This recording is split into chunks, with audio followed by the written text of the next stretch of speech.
It's like a Latin kind of doing it for the culture. That was what you got from that? I heard major chords, but that's fine. Doing it and doing it and doing it and doing it and doing it well. Okay. I like that. Culture.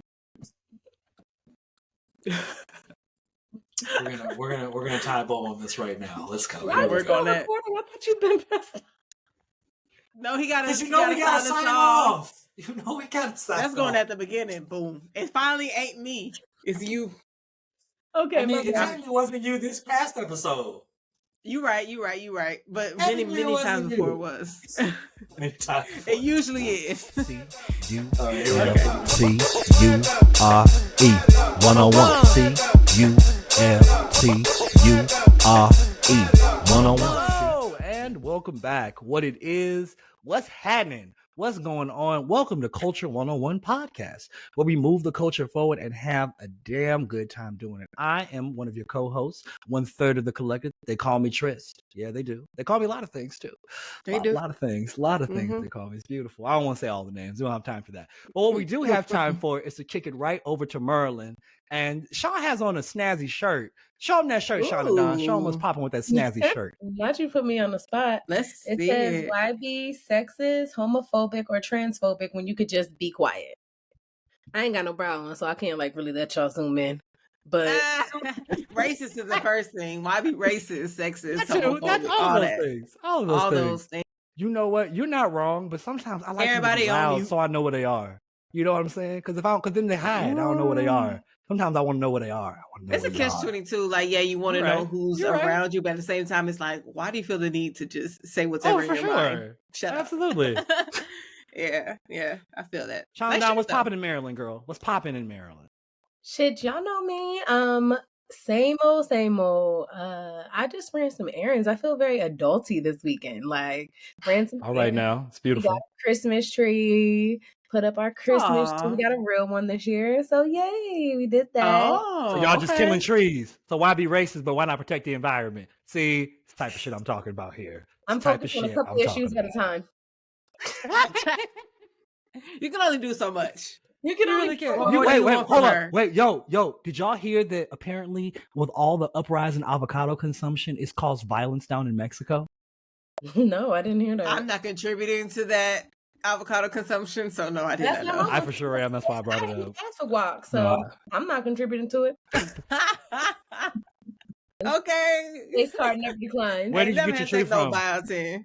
Did you go chop it down? That seemed like some couple shit y'all would go do. Like y'all would go chop that shit down. Yes, Tristan. That's exactly what Tristan, what they look like? We got an axe. They put their lumberjack shirts on, they red and black.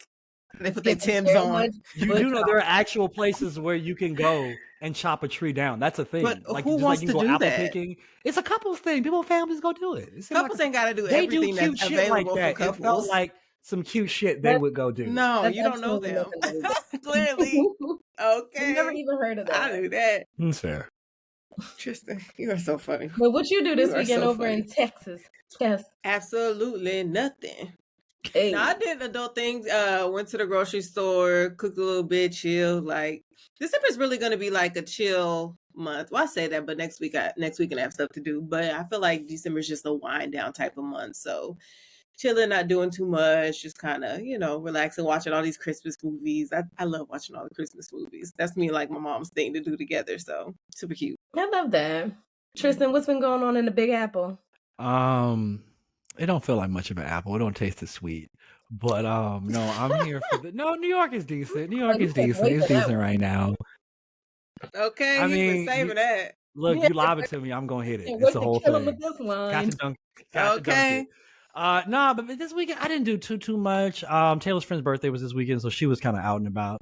So I kind of had to place myself. I took a roll down nostalgia territory and I pulled the video game out, pulled out the PS2, and I was out here. Oh, that is a throwback. Out here murking folks in Baldur's Gate Dark Alliance for all of y'all. Oh yeah, it still works. Come on now, I keep my machinery up to date. I don't oil it or nothing, but blow off the dust, keep it right. It's fine. In 10 more years, you're gonna be able to get a nice hefty penny for it. I don't know. I think I just want to hold on to it. It's a nostalgia thing because at that point, because all the new games are on PS5. My fear is if I go buy a PS5, I'll never leave the house. Like you'll see me, I'm gonna gain like 40 pounds. That's rational fear. I'm gonna be over here just playing. Yeah, I'm gonna have to justify this purchase. Like I need to play it. Get your money's worth. Yep, absolutely. You know. But you know what people do want their money's worth of? You know what I'm saying? Like, you know what people really need? They need this information. And there's only one person that's got that information. And this person resides in Texas because it is now time for the Bulletin Board. Let's take it away. All right. Thank you very much. So, in reaping what you sow news. Oh, Lord.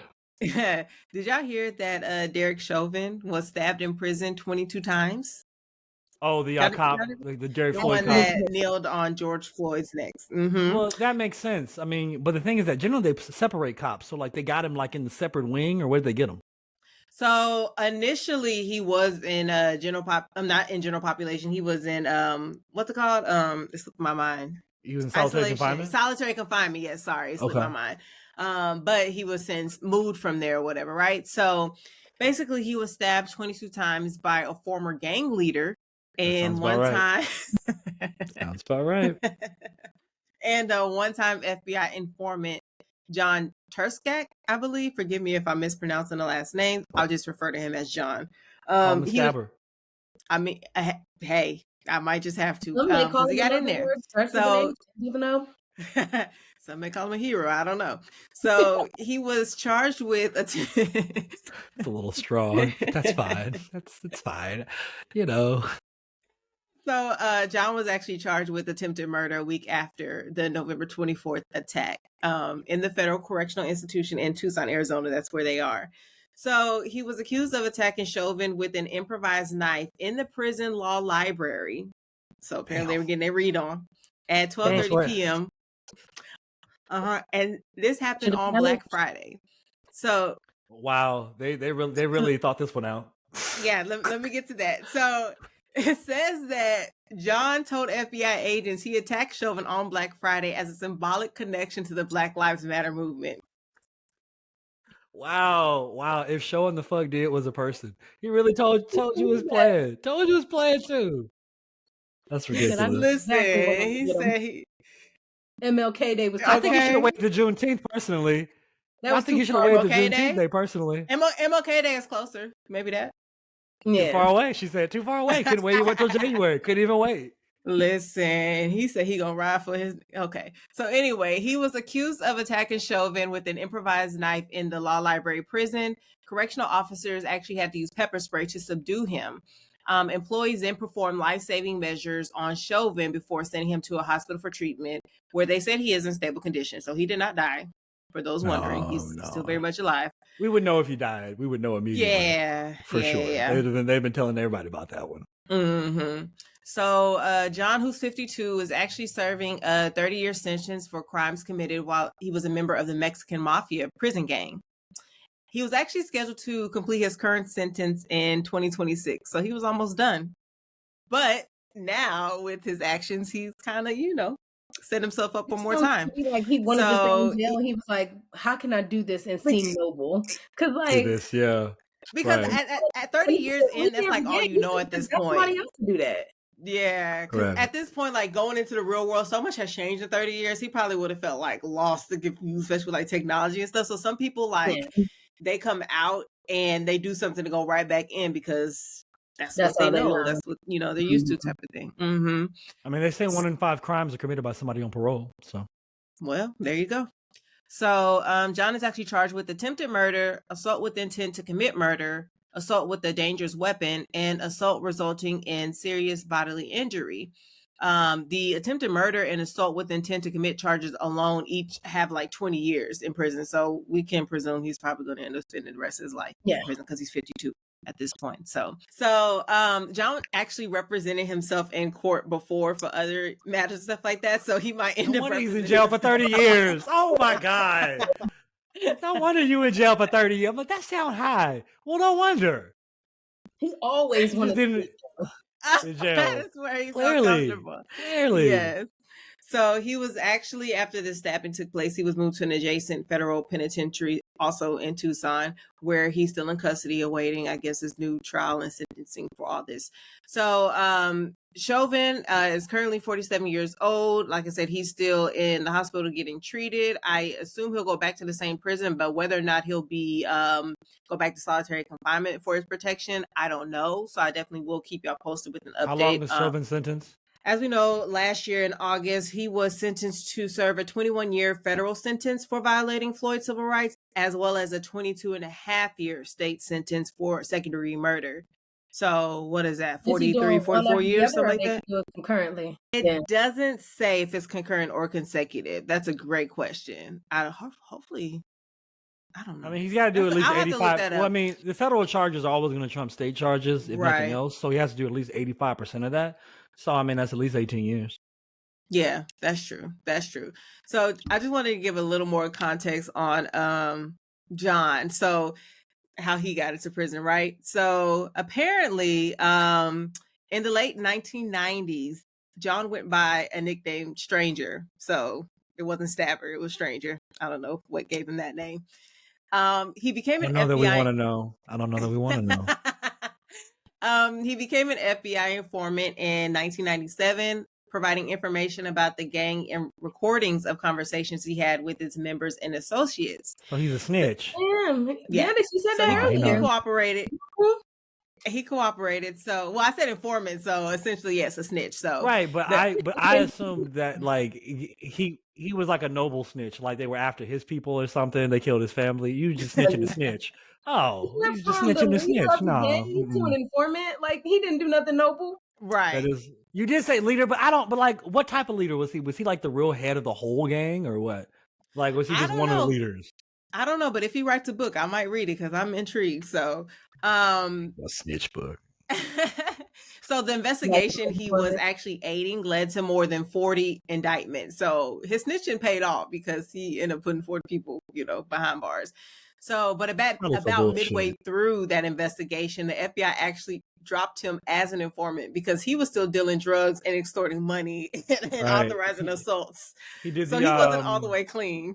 No, he did the him in jail. Who's that dude in Boston? Got 40 people arrested. Because you know how this works. They do a deal, and then like while they do that deal, they get rid of the competition. So he's getting rid of other people and bolstering his own business. There was a guy, Whitey Bulger, did this in Boston for years. Yeah, they made a movie about him with Johnny Depp and everything. Yeah, they love to do this. You get everybody else out of business.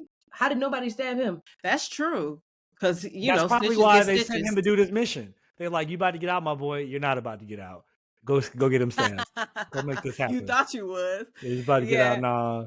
Yeah, snitches didn't get the stitches, but he got a stab on, and he got a few more years, so that's fine. I guess justice is served. That's fine. Yeah. So it is what it is.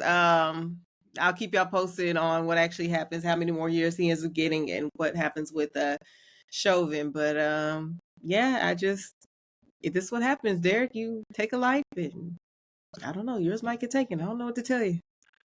Yeah, no, that shit's crazy. Like I'm like, you live by the sword, you die by the sword. It's just that, man, I just feel like I can't condone y'all just air holing this man, like, and putting 22 holes in this motherfucker. Like that's wild.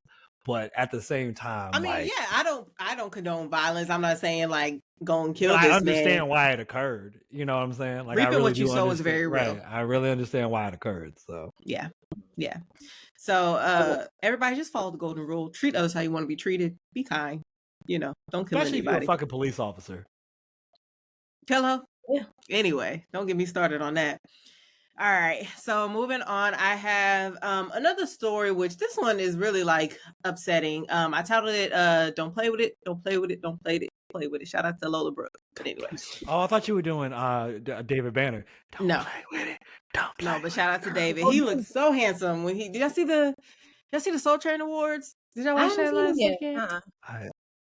I ain't catch it. I ain't catch it. It was different how they did it. They said it was Kiki House. Of course, it's not Kiki House. It was in somebody Airbnb backyard type of thing in Malibu or something like that. But I say all that to say David Banner presented T-Pain with the Legend Award, and David is still also handsome. So shout out to David Banner, looking good. Okay, so I just have to shout him out. So on Thursday, November 30th, the Black Student Solidarity Network, a student-led activist organization that serves both Kansas and Missouri, assembled a massive community protest after a white male student at Shawnee Mission East High School was filmed, of course everything's filmed nowadays, repeatedly hurling the N-word at a Black female student before physically attacking her. So dozens of community members attended the demonstration in Prairie View to show support for Breonna Brown, the Black sophomore who was filmed in the fight. Many of the protesters wore all Black and carried signs that said stuff like "Justice for Bree," "Protect Black Women," and "Black Lives Matter." So apparently this isn't the first like racial matter that's happened within this school district You because said it's Missouri, right? Mhm. It for sure wasn't the first. It for Yeah. sure wasn't the first. Not at Yeah. all. If it was in Missouri, it's just got to be like the umpteenth, thousandth, ain't no way. Yeah, it's happened several times. Maybe it hasn't been highlighted to this magnitude, of course, going viral and stuff like that. But apparently the district did say that it has attempted to implement diversity and equity training, but students claim the institution perpetuates a racist environment, causing terror in some of the Black students who are too frightened to even return to school. So in the viral video, for those who may not have come across it, a Black student who's identified as Brianna can be seen speaking to a white female student in a hallway. Brianna repeatedly asked the white girl if she used racial slurs and derogatory terms such as slave and nigga, but the girl continuously denies it. Meanwhile, the white male student is just like kind of like in the background lingering, but he's not even in the mix of this particular confrontation. So the white girl starts walking away from Brianna, and Brianna says like, "Hey, don't say nothing unless you're going to come say it to my face. I'm not going to deal with you," type of stuff. And that's when the male student inserts himself into their conversation and says, "Man, shut the F up." And so then he turns around, calls Brianna the N-word before throwing off his book bag, tossing his phone to the side, and charging toward her saying, what, and then starts pushing her. Then Brianna and the male student start fighting. So at this point, Brianna got to defend herself because he's already put his hands Is on Brianna her. a big gal or something? No, What made him think he could just she's run up probably on like her? Shauna's size. She's not super tall. She's not big enough. She's a regular size. Is he young a lady. large individual? Is he what is he? He was, so from the video I saw, he was taller, but he wasn't like super like huge or muscular or anything. He's just like a regular white boy, you know, maybe like, I don't know, 5'11" or something like that. And she's probably like, I don't know, I'm guessing like 5'6" That's or still something. crazy. That's still crazy. It is. So then Brianna and the male student start fighting, and he repeatedly pummels Brianna in the face. The video ends after students in the hall start like running and calling for help. And then a teacher comes to like actually break out the fight. And then of course the white boy yells, "Oh, she swung on me. As another student's like holding him back. So according to the Shawnee Mission Post, Brianna suffered a broken nose from the altercation and was suspended for 5 days. But it's unclear what his punishment was. And his name has not been released. Why was she suspended? Exactly. Her name has been released. She was suspended. His name has not been released to the press, and we don't know if he was punished or not. Wow. So, yeah. Is he somebody's son on like the school board committee or something like that? I don't know. It's gotta be, because like you haven't released his name or something like that. It seems like somebody's trying to protect him. So the district does apparently have a non-discrimination policy, and students also are not allowed to fight on school grounds, which could result in suspicion according to their handbook. But again, we don't know what his punishment was, if anything. So during the protest, Brianna's father, Sean Brown, actually said that he felt basically like a failure as a parent, and he was outraged that the administrators didn't take like more action against the white boy. And Brianna even says she's scared to go back because she doesn't know what's going to happen when she goes back to school after being suspended. So yeah, I just thought this was very interesting. It's sad. It's very sad to hear. I hope this boy does face some kind of consequence for his action. Do y'all think? And I was trying to think back to like my like high school experience, because I've never been in a fight in my life, and I can't remember like. We had this one big like melee one year where like everybody was fighting everybody outside, but I don't know if I've ever seen. It was crazy, but I don't know if I've ever seen like a boy fighting a girl. You know what I'm saying? I know as like you know, men are not supposed to put their hands on women. You know, they can go to jail and stuff like that for that. But I was wondering, like, does that still apply for kids I guess, fighting in school type of No, situation. fight's a fight. But I mean, they'll probably generally speak to you one-on-one and try and probably get some type of stiffer punishment. But generally, most fights, like the policy would be, at least back in the day, was 3 days. Now I think it's like 10 days you get suspended for fighting, something like that in some schools. Like, I mean, it differs everywhere. But I mean, in some places it can just be straight expulsion. So I mean, again, it just depends on where you are. But that's just ultra wild. I just don't understand. Because like the way he's with the vitriol, you would think he stole something from her. Like he stole something. Well, from he him or wasn't something. even like, in did the he know her? conversation. Like, did she break his heart or some shit? Like, what the fuck did you come out of for? Like, what happened? Like, I don't understand that. Tell you. Like, why did you get that crazy? I was gonna say I fought a lot of boys when I was in middle school, and we both got in an equal amount of trouble. Like we didn't. There wasn't. One person wasn't held to a higher standard now. Yeah. Okay. No, Which I feel like for kids, that's fair. Right. I was just curious how it worked, like for underage versus, of course, I know as adults type of thing. But this goes back to Sean's shirt. Like the conversation didn't even include him, but he inserted his what appears to be racist self because he called her the N-word several times, inserted himself into this conversation, and it resulted in this. So I would hope that he would be punished the same way, or if not worse or whatever. I don't know. I'm trying to figure out what that looks like. You know what I'm saying? Like, is it expulsion? Is it just, being suspended for a few days? There's no, like, what do you mean? Like, what does that look like? It's expulsion. Like, there shouldn't even be another thing on the table. Or you get to because it was racially charged. And that's what I'm saying. It was racially charged, and you fought, and you were the first person to attack her. The aggressor, you know what I'm saying? Yeah. So, like, that's all. That should be automatic expulsion. Or you should fail all your classes this semester. Okay, so you don't get expelled, but like you're out. You should be suspended long enough that you'll fail all your classes. So I feel like that's equally as damning because then at that point you have to repeat. Now, right. So I feel like it needs to be something to be that severe because that's kind of wild. Because I just feel like now you're boldening people to do it again.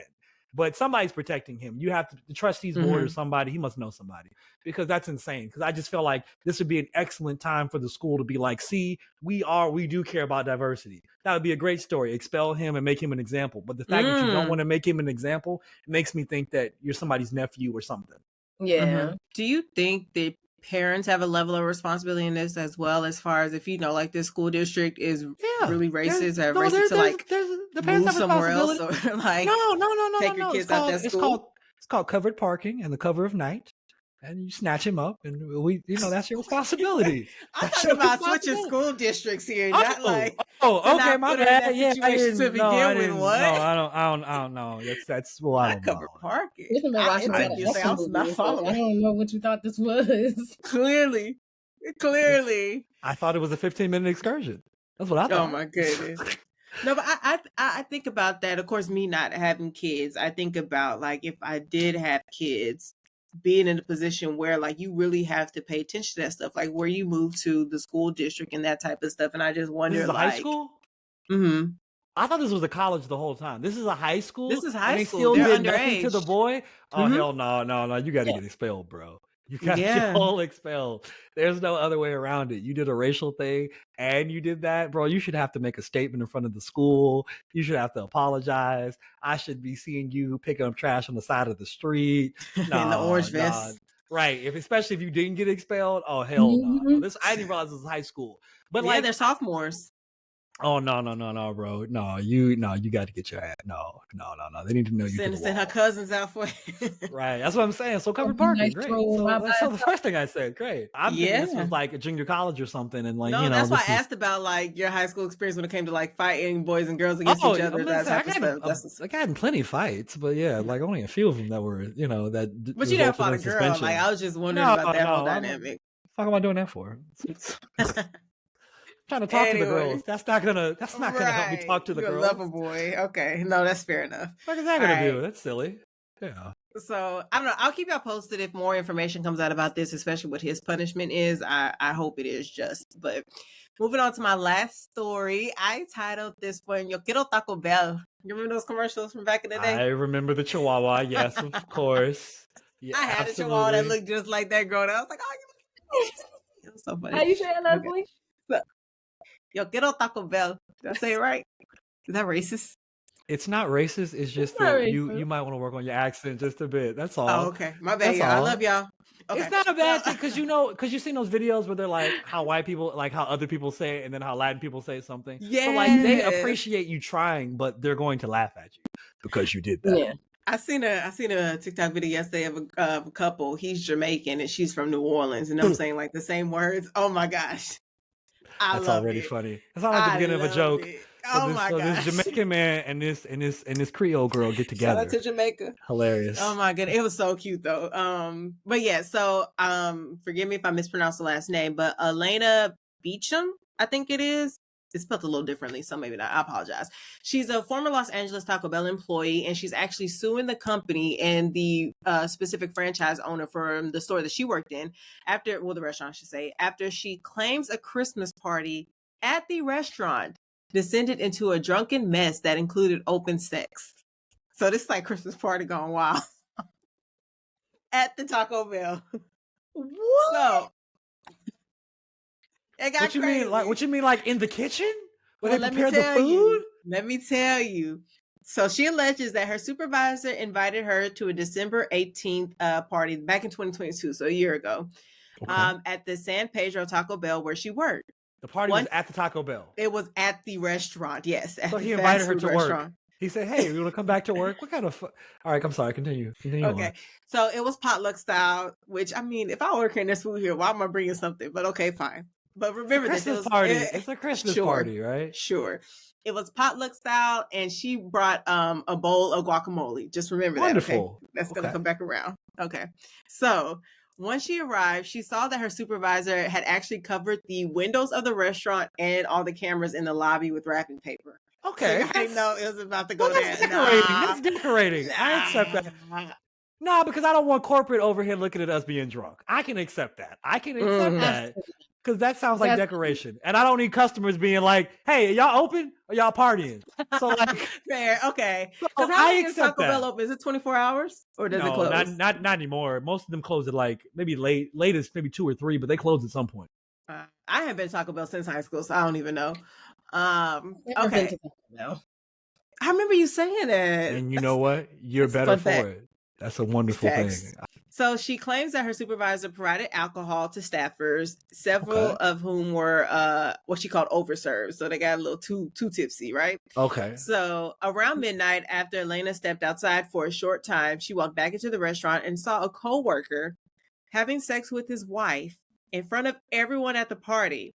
And the coworker's wife was also kissing her female manager and another female coworker at the same time. So it was like orgy style, like damn.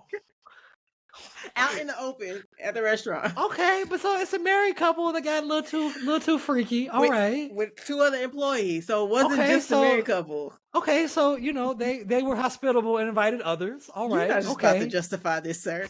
So I'm just trying to see what really was too crazy. But keep going. Keep going. Okay. Oh, it's a little crazy. So Elena said, "It's more." Remember the guacamole bowl, right? So Elena says she was shocked, disgusted, and outraged. And initially she ran out the restaurant, right? But she went back inside to retrieve her guacamole bowl, only to find that her manager and the other coworker involved in the sexual encounter were vomiting. One threw up in the trash while the other vomited in her guacamole bowl. Oh, okay. I can't. The nerve of y'all to do all that and throw up in my guacamole bowl. Wasn't that like an heirloom from her grandma or something? Like that other stuff was too much. This was way too far. Okay. When that throw up hit that bowl, you took it too far. You crossed the line now, buddy. Okay. That was the point. That was the point for you, that it was just no return. The guacamole bowl. Look, absolutely. You had to throw up somewhere. I'm not mad about the guacamole bowl. I'm just upset that I saw you and your wife over here fucking and then making out with the manager and another employee. That was the wild part right there. You throwing up in the bowl, that could have happened anywhere. That could have happened anywhere. Somebody could have been pregnant and thrown up in the bowl. That could have been anything. So that's that's my personal thing. She's scarred for life. Yeah, what there's like an heirloom from her abuela or something, and she threw up in it. Why would you bring an heirloom from your abuela to a nasty ass Taco Bell? That's already wild. You're already crazy. So no, if I was the judge, I'm like, we're throwing this part of the suit out. But the first part, you have some legitimacy. All right. So Elena says she actually reported the incident to Taco Bell Human Resources and Alvarado Restaurant Group, which is the Colorado-based franchisee. And the manager and the co-workers involved in the sexual encounter were fired.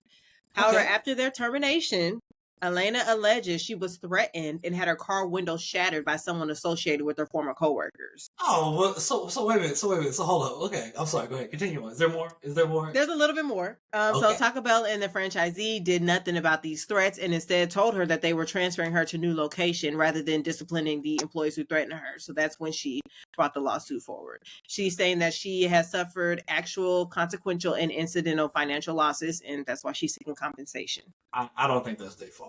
They fired the people. They did what you wanted them to do. What were they going to do? They were going to go find that they had no evidence that it was them. I'm not mad at her for trying to get her coin because she can no longer work because she's being threatened physically, whatever, like they're damaging her property for something that they did. Like they got fired because of what they did. They violated their policies. Right. And Okay, I get that. But like, let's try a different alternate version of that. So let's say you didn't snitch. You were appalled. You left. You just left the party, right? You took your bowl out the fucking party the first time and didn't leave the shit. So you left it. No one threw in the bowl. And you left out the party the first fucking time because it was your abuela's heirloom or whatever the fuck it was. Right? And then you went home and minded your business, and then came back, and then were like, "I like a transfer. I feel that people are here," and then transferred and went on what you did. I don't think your car would have got busted. I just don't think it would have happened. That's all I'm saying. But it did, so here we are. But like, how I can't work, give me my coin. You don't even know who did it, though. That's what I'm saying. Do they know for sure who did it? It doesn't say. It says that shattered by someone associated with their former co-worker. So I don't know if she knows exactly who. It did not say specifically in this article, but she could know. Might not even work there. And so how's Taco Bell going to discipline somebody who didn't even work there? Well, it's the overall. You know how I don't want to use that example that I'm thinking of. So let's just put it in simple terms, right? You at work or whatever, right?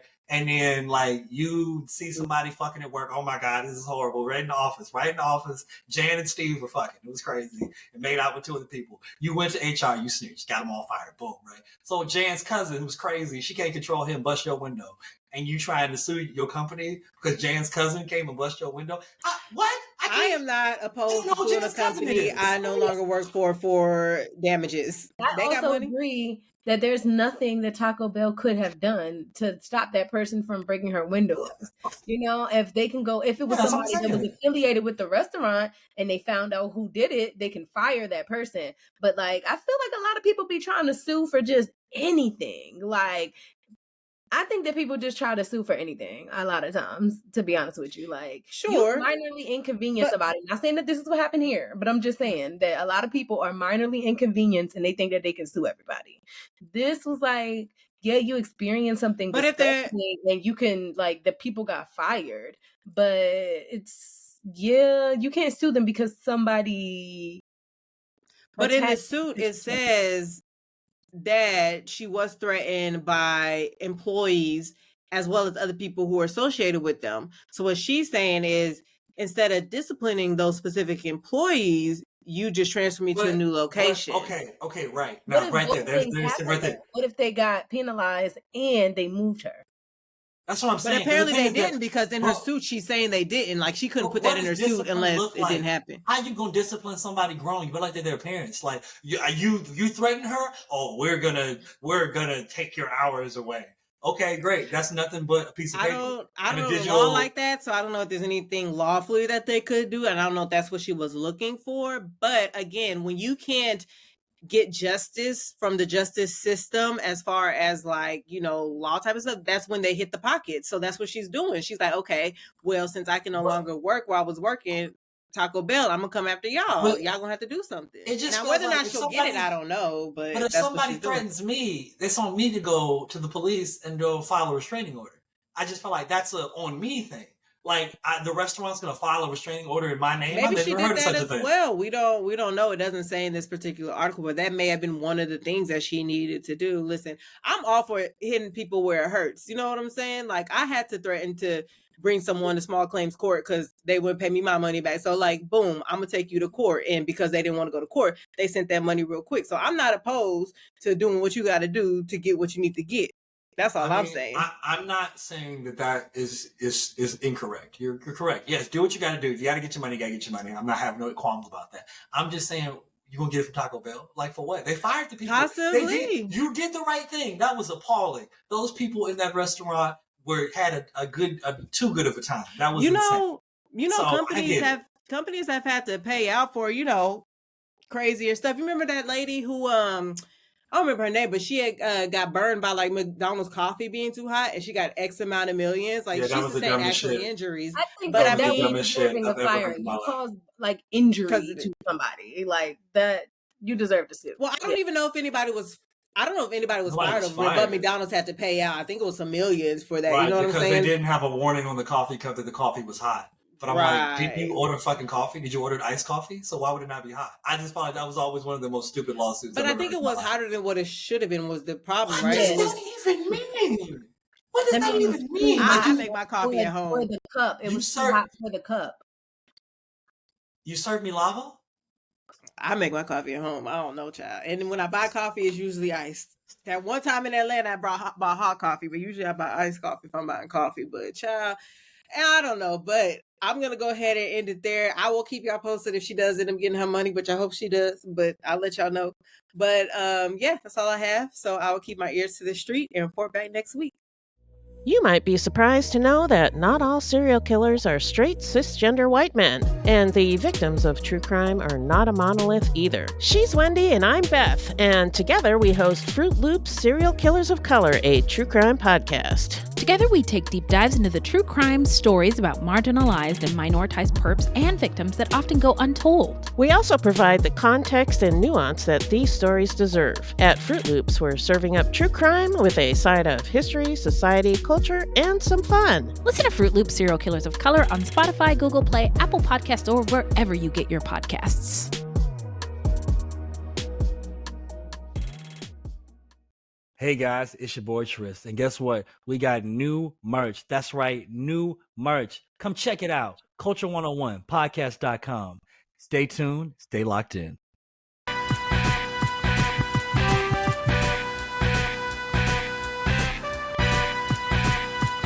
What's going on? Welcome back, and welcome to a wonderful segment we have today. When I tell you I'm brimming with anticipation, I'm like a pot about to boil over. This shit is about to go down. Today we have two very special guests in the house, a multicultural, a multi-generational, just ladies that are experts, and I do mean experts in the world of true crime. Today we welcome on the Fruitloops podcast, Serial Killers of Color. Please welcome Wendy and Beth. Welcome to the show.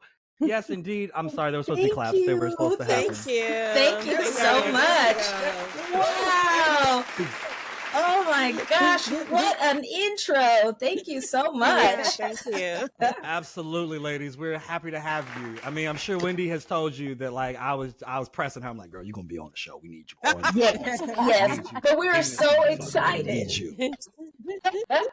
It was such a pleasure to meet you at the thing. I was like, actually, I have really bad social anxiety, so I like ate lunch by myself. I was telling my husband, like, nobody's talking to me. I was all sad and stuff. And then you came up to me afterwards. It made me feel very good. So I'm glad we know each other. Look, I really enjoyed your presentation. Like, it was fantastic. Just a little quick backstory before we get into the segment. We met Wendy at the Black Pod Festival in Atlanta last month. And was it? Last month. And she did a segment on a niche podcast, and it was eye opening because, like, at the time, like, we had just started Tubi movie review, so I was like, "Oh, this is fascinating," and it really was. Like, it was crazy insightful when she talked about social anxiety and shy. I was like, "That's not possible," because like what was fantastic. I was like, "You've been doing this shit for years." It was fantastic. And then she was like, I gotta bring my homegirl. I'm like, you better bring your homegirl along. Shout out to Beth in the building. In the building. Hello. So, guys, we're gonna jump into it. We're gonna start off with a game. So I know we haven't played a game here for a while, but it's gonna be a good time. I promise. And it's gonna be a quick game. I promise. It's gonna be quick. Not premature quick, but quick. It's gonna be a good time. So what's gonna happen, guys? This game is it's called Real or well, yeah, we're gonna call it real or fake. That's the general title of the game. But what's gonna happen is that I have compiled a list of some very traumatic events. Okay, I've compiled a list of these, and it's gonna be your job to suss out if this was a real event or did it happen in the movies. Because today we can never tell. You never know what's real, what's fake in the days of misinformation. Well, we got a game to address that. And so the teams are going to be Wendy and Beth, and they're going to be Sean and Liz. And we will let our guests go first. Oh, awesome. Oh, okay. Thank you. Yes, indeed. Okay. So here's the first question. This is how this is going to go. All right. Responsible for the wrongful deaths of more than hundreds and hundreds of people of color since the early 1800s, this organization is still in practice today and has gone through many controversial actions. The United States? I was thinking. Is this yes or no? Or real or fake? Is real or fake? Real. Is it in a movie or is it real? It's real. That's real. The organization is the police, and yes, you got that. You got that right. Close enough. Very close enough. That's that you got it right music. That's that you got it right music. I love it. All right, you hear it? You hear it? All right. We're gonna pause that. We're gonna run it back. All right. Next up. Okay. Leslie and Sean, the time is nigh. Okay. All right. A group of terrorists seized the Nakatomi Plaza in the late 80s and claimed more than 10 lives before they were exterminated by the police. The Nakatomi Plaza? Oh. Mm-hmm. I'm saying fake. I'm going with fake. In Los Angeles? Well, we gotta agree. You gotta agree. I can't have half answers here. I do need a whole one. Whole answer. So you said that they were killed by the police at the end? Repeat the whole thing one more time. Yeah. Yes. A group of terrorists seized the Nakatomi Plaza. Okay. Right. Okay. And this is in the late 80s. And they claimed the lives of more than 10 victims before their raid was ultimately ended fatally by the police. I say real. Where's Nakatomi Plaza? That is incorrect. That is false. That is from Die Hard. And that group of terrorists was Hans Gruber in the Nakatomi Plaza in LA in 1988. And John McClane. We haven't seen You still ain't seen Die Hard? The fuck? What you mean? We tell you this every time we talk about it, Tristan, that we have not seen Die Hard. It hasn't changed. It's reruns during the holidays and you're at home with nothing else to do, like in the background? No, I don't understand how that's classified as a Christmas movie. Isn't it about like killing and stuff? Like how's that? It takes place during Christmas. They reference Christmas. Make it a Christmas movie. Ho ho ho! I have a machine gun. That's a Christmas movie. What? Not the hard filling kind. I like the Lifetime and Hallmark Christmas movies. Look, okay. I ain't always into watching It's a Wonderful Life. That's my father. That's the old man Neil. I've never seen It's a Wonderful Life either. You ain't missing nothing. You miss nothing. Yeah, thank you. It's one of my favorite movies. Sorry. I love Jimmy Stewart. I love Jimmy Stewart. Well, I know what you're saying. I know what you're saying. I love Jimmy. All right, ladies. Round 2. So the score stands at 0 for Leslie and Sean. And it stands at 1 for Wendy and Beth. I just want everybody to know. People maybe at home may not be following. It's important. Here we go. Okay. Here we go. After their first few killings, this couple went on the run and gained national attention until their escape, and they are still thought to be alive and well to this day. Fake. Okay. Fake. She's the OG of true crime, so it's That fake. is true. That is from Natural Born Killers. Yes, indeed. Bonnie and Clyde. Yeah. Did you know that was from like Natural Born Killers? Yeah. Oh, okay. But it's based on a real case. It is. It's true, but they did catch them. Correct. Correct. They're definitely not out. They're not out and about right now. Carol Fugate and Charles Starkweather. Oh, you are good. I know. I'm telling you guys, it's amazing. Her true crime vein is amazing. Okay. All right, y'all. Time to get on the board. It's time to get on the board. This is time. Oh, man. All right. I'll listen to you this time, Sean. Y'all repping for the set right now. Okay. Y'all repping for the set. All right. Attributed with over 30 murders and assaults in the Chicagoland area of young men, this killer was also known as the Killer Clown.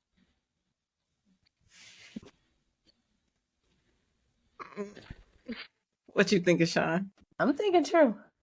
We'll go with true. That is correct. Yes, that is true. Yeah. And that killer is John Wayne Gacy. Mm-hmm. Oh. This little music. It's like I can't give it all. I can't give it all to you at once. I can't give it all to you at once. I just can't. A taste.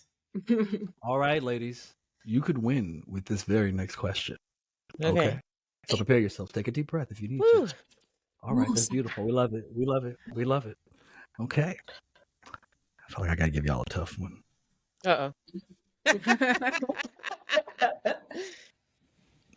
With the help of technology and the use of the interwebs, this killer set sadistic traps and live streamed all of his murders until he was apprehended by the FBI in the year 2008. False. Let's go with Beth. That is true. It's from the movie Untraceable. And the winners of the game are Wendy and Beth. Wow, that was so fun. Thank you, Beth. Couldn't have done it without you. Did you know that was really the movie, fun. Beth? Did you know I knew that? it was a movie, but I didn't know the name of it. Yeah. Gotcha. You're good. I love Diane Lane. I'm partial to anything with Diane Lane, so that's I'm gonna watch that. She was in there. Love Diane Lane. Beautiful. Is she the old white lady who's in everything and has glasses and gray hair that's like a bob? No. Okay. I mean, Angelica Houston does that sometimes, and then Meryl Streep does that now too. But no, Okay. Diane Lane does like your off-kilter movies. She's in like Under the Tuscan Sun. She's like in Must Love Dogs. I love that She's movie. like I'm just looking her up now. Okay. She's like your in mid-level everything. A star. Yeah, exactly. Okay. Mid-level A star. No, that's exactly what she is. She's Yeah, like your mid-level A star. Like she's in A-level movies, but like, are you gonna call her name first? Absolutely not. But it's okay. I fuck with Diane Lane. I do. I like her. If she's here right now, it's great. So, It would be. But guys, we're gonna get right into it today because we don't want to waste any more time because we want you to impart the knowledge for our viewers, man. We want that. It's wonderful. I know they won't see your faces because anonymity is high. Okay, I understand, but they're gonna hear your lovely voices. They're gonna hear silk. It's gonna be beautiful in the ears. We love it. Thank you. Hey y'all, it's your girl Les, stopping by to let you know we have new merch dropping. Check it all out at culture101podcast.com. Okay. How did you guys meet, and what made you decide to make a true crime podcast? Well, specifically, how did you guys become BFFs? And then what made you want to make a true crime podcast? You want to take it, Wendy? Yeah. So we worked together, but we didn't become BFFs till we started doing the show. Like Beth is very private. Like I didn't know she had a whole kids and like a grandbaby or anything. And then we realized around 2016, we both really liked podcasts. So we started talking about podcasts around the water cooler. And then we started talking about true crime podcasts. And we were like swapping cases. Like, have you heard of this one? Have you heard of that one? Atlanta Monster put out, or there was a big podcast about the Atlanta Monster. And we both like could not stop talking about it. Atlanta and I was Monster. like, could you, I'm sorry, before you go on, The what's the Atlanta Monster? Child Killers. Oh. Child killer. What's his name? Wayne Williams. Williams is the guy they put behind bars. But in the 80s, 30 young Black children went missing in Atlanta. And at first, nobody was doing anything. And they arrested Wayne Williams and convicted him of some of the killings. So, but I don't think he did them all. Agree a little bit on that story. Yeah. Yeah. So we were talking about that case and the podcast that accompanied it. I had never heard of Wayne Williams. Beth, of course, knew everything about him. Social security number, what high school he went to.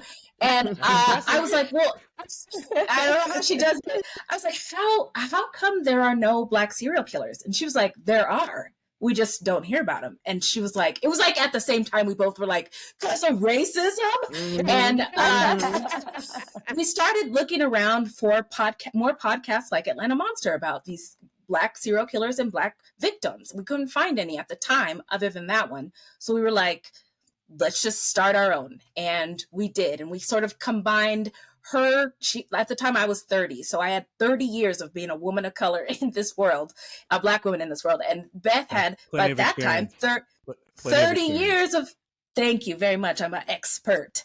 So she she had been studying true crime like as a hobby for 30 years. So we just combined our forces. We knew what we liked about podcasts. We knew what we didn't like. We just kind of put it all together, and through the years have made some things better, added new things, taken stuff out, and our audience has grown. And 5 years later, here we are. Yeah, and we work really well together because she likes to do things I don't like to do, and I like to do things she doesn't like to do. So we're like yin and yang. Yeah, it works really well. Yeah, and then when we started working together, that's when I was like, I really fuck with this woman. Like we worked together for like 7 years and didn't really talk much other than, did you get those TPS reports? And now we like, I would take a bullet for Beth. That's how much I care for her. And vice versa.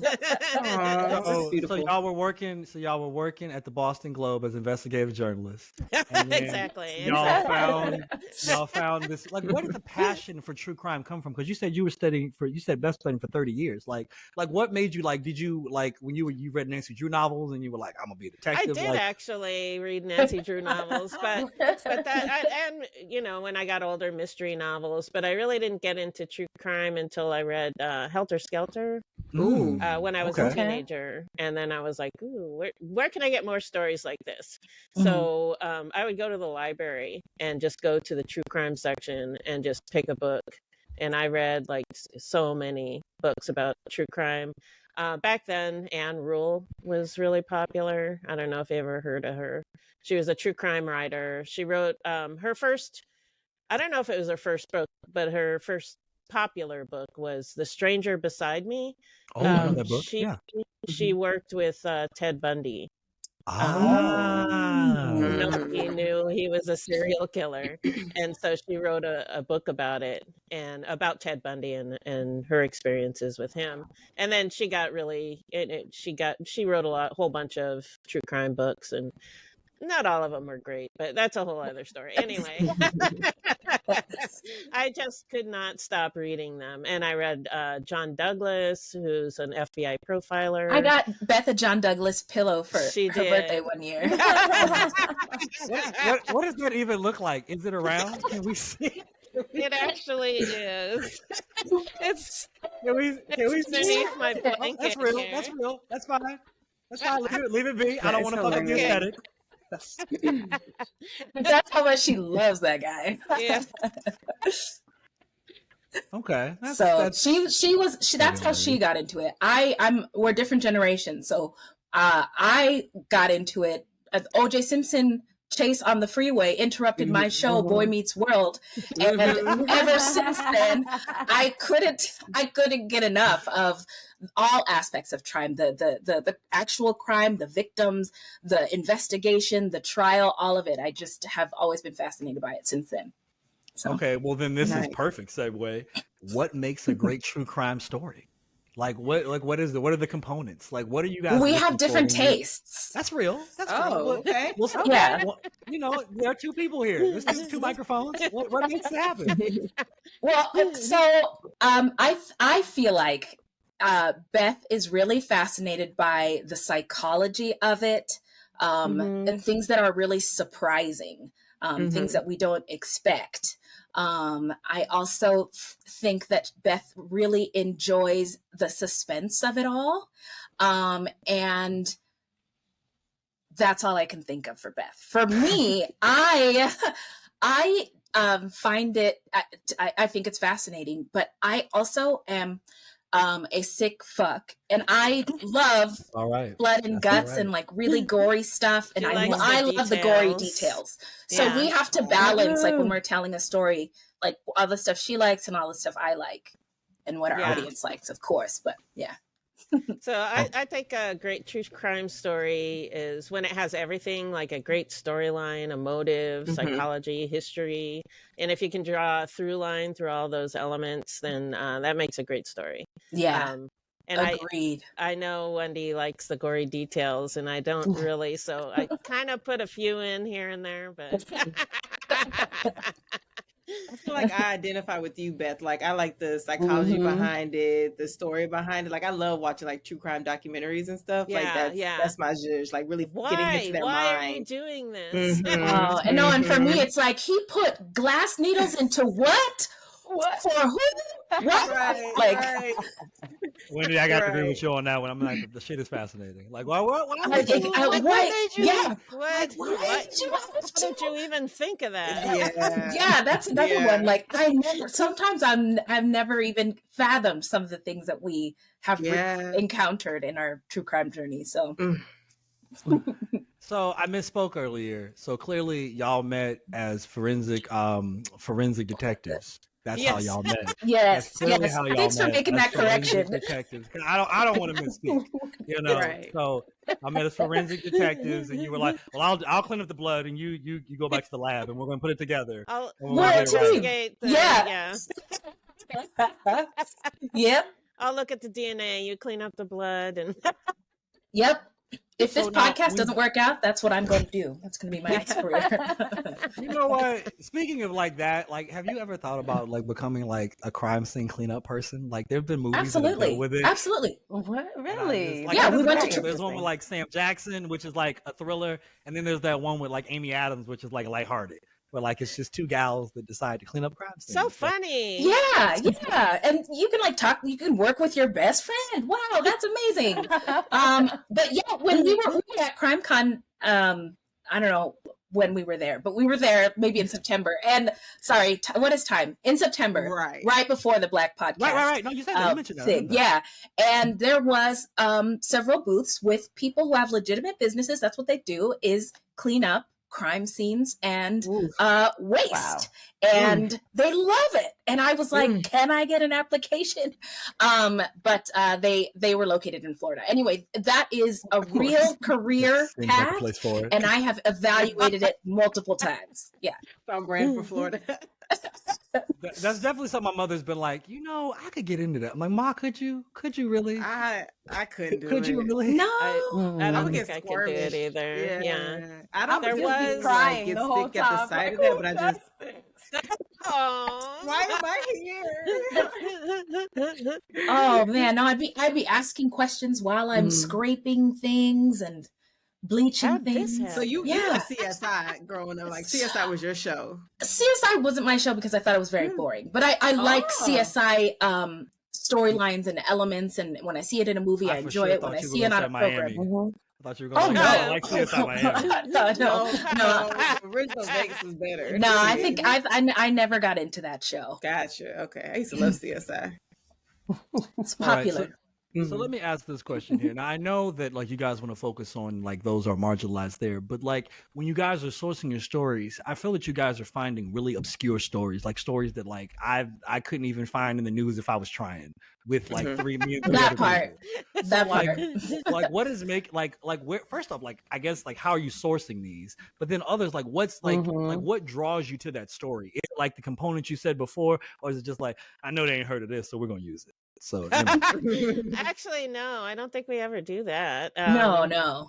It's a combination of all those things. And so I know Wendy likes stories about DNA, like how DNA I think DNA is a so, superhero. Yeah. Like, so I'm always looking for stories that has DNA in it. I also like stories in other countries. So I'm always looking for those. Just because they're fun. Yeah, and we get to learn about other cultures, other customs, things like that. Oh, that one y'all did on Hold Up. Let me say the name right. I don't want to mispronounce it. No, y'all, I'm going to find that name. Because it was like, that was a crazy story. It was shit out of a manga. I was like, I don't know what is going on in Japan, but this is wild. The Twitter I got killer? it right here. No, I got Bodies it. in his... Yeah, it was ridiculously crazy. It was, Futoshi Matsunaga and Junko Ugata. Like that was crazy. That was a crazy story. That was a manga. That was literally a manga. Like I felt like I just saw that on an anime somewhere. That shit was wild. Yeah. That was a crazy story. Yeah. So we're just always looking for stories, and some of our listeners will make suggestions. We keep a running list of stories. Did you want to add something, Wendy? No, I was just going to say at first we just Googled and there were a couple of lists out there. And we went from there. We actually, our first episode was of the Baseline Killer because that one took place in Phoenix and we both lived in Phoenix and, you know, where Beth was around. Pretty close. Yeah. The guy lived pretty close to where we worked. Oh, wow. Yeah. Within walking distance. Oh, wow. Now hearing you say that like 5 years later, after I'm like, wow, that is so crazy. This was meant to be. And real quick, what was his story? Was he just a serial killer killing everybody, or women, or women? Yeah. He was a Black guy. His name was Mark Goudreau. He'd gotten out of jail. He'd been in jail in and out a few times. And he was called the Baseline Killer, or at first he was the Baseline Rapist, and he raped several women, and then escalated on Baseline Road. On a basketball court? No, Baseline Road is a main road in Arizona. It goes like from one point of the state to the other. It's like it's a really long road. Yeah. But then he moved, like his crimes moved to the area around where we worked, which is by his home. Yeah. So he started out way far away, and then it just got closer and closer to where he lived. It was really interesting. That's scary. And they did catch him. Yeah, they did catch him. Okay. I wanted to come home and kill. That don't make any damn sense. And his wife was a white woman named Wendy. Yeah, they do. That was the last lady, a lady named Wendy? No, his wife was a woman named Wendy. Oh, wow. That's still crazy. That's still crazy. But they do get lazy. They start getting closer and closer to their homes because they get complacent. They feel like they're not going to get caught, and they get lazy. Make mistakes. Yeah. They all do. Well, then in that case, I got to ask this question. Now, I don't know if this is even possible, but have you guys ever found any humor in some of these stories? Like, is there a hilarious one? I don't know if any story is hilarious, but there are definitely funny elements, especially when they do some really dumb things. Just dumb criminal things, like going back to, like, there was this is more than one Black killer in the United States. After somebody dies, there's a cookout, everybody's, you know, like donating money, and they will go back to the cookout. Which is not funny, but it's crazy, right? Right. Yeah. It was just a good cookout, though, so, you know. I guess. I mean, calling her name. I was just about to say that. It was the ribs. The ribs got to the man. It was the ribs. No, the ribs. Yeah. So there are elements of it that are. We did one recently, William Henry Hance. And he tried to blame his crimes on a group of white men that he called the forces of evil, and he wrote letters, and that was really funny. Yeah, that was funny. That was that was ridiculous. He tried to make like a whole manifesto and like create this whole organization, be like, "This is who you should be after." The forces of evil. Yeah, officer, they're right over there. Arrest them right now. Yeah. I had nothing to do with it. It's the one-armed man. It wasn't me. Hilarious. That's funny. Do you have any favorite stories? Hey y'all, it's your girl Les, stopping by to let you know we have new merch dropping. Check it all out at culture101podcast.com. Hey, I'm Wendy. And I'm Beth. A Fruitloops Serial Killers of Color podcast, and you're now listening to Culture 101 Podcast. Hello, and welcome back. And it's time to do it for the culture. Do it for the culture. China 9. Do it for Take the it away. So this week we are giving a shout out to 2 Black-owned businesses, a Black-owned real estate investment group, and a Black-owned construction enterprise that came together to create a wellness hub in Illinois. So, hey, Illinois. Yeah. Don't pronounce that S. Don't pronounce that S. Illinois. I always say Illinois. That's incorrect. Yeah, don't put that S on there. It don't belong. The Illinois police. I'm sorry. Absolutely. All my life I've been saying that. All her life she had to fight. I'm sure she did. But I say Illinois too. All right, let's get into it. Why would y'all do that? Why would we do this? Same reason people say salmon instead of salmon. It's ridiculous too. It be unnecessary letters though and stuff that be confusing to people. Like, it ain't our fault that y'all add these letters to stuff that don't make no sense. Fair. Okay. All right. So then, so I'm gonna make sure. All right, I'm gonna take care of all the words today. The Commercial Real Estate Investment Group is named the Howard. Oh, the what? Wait, the what? The Aux, like class the Aux. The Aux. I thought you said the alts, like alternatives. Like I did think my speech right now. I just assumed. But no, wait, I didn't hear the X. I didn't hear the X. Right. I didn't hear that. That's what I'm saying. So in my mind, I thought you said the ops. I was like, oh, they're the ops? I thought you said ops. Yeah, they're the ops. All right, my nigga. All right, they're the ops. Wait. Say it one more time, Sean. Now I don't know how to say it because y'all stressing me out. Maybe it's a northern thing though, because we say I heard it that time. Like auxiliary? Yeah. Like yes. AUX? Like AUX? Like the aux cord. Yes. Okay. Well, then the auxiliary help. I got it. Okay, I'm here for it. Dope. I heard it. You got the it. aux. Dope. We're with you, sister. You know what? I can't stand either one of y'all. Because now I'm gonna be practicing my speech. Like, do I have an accent? I don't understand. You're gonna be like just hilarious on the Breakfast Club when they talk about reading. She be practicing.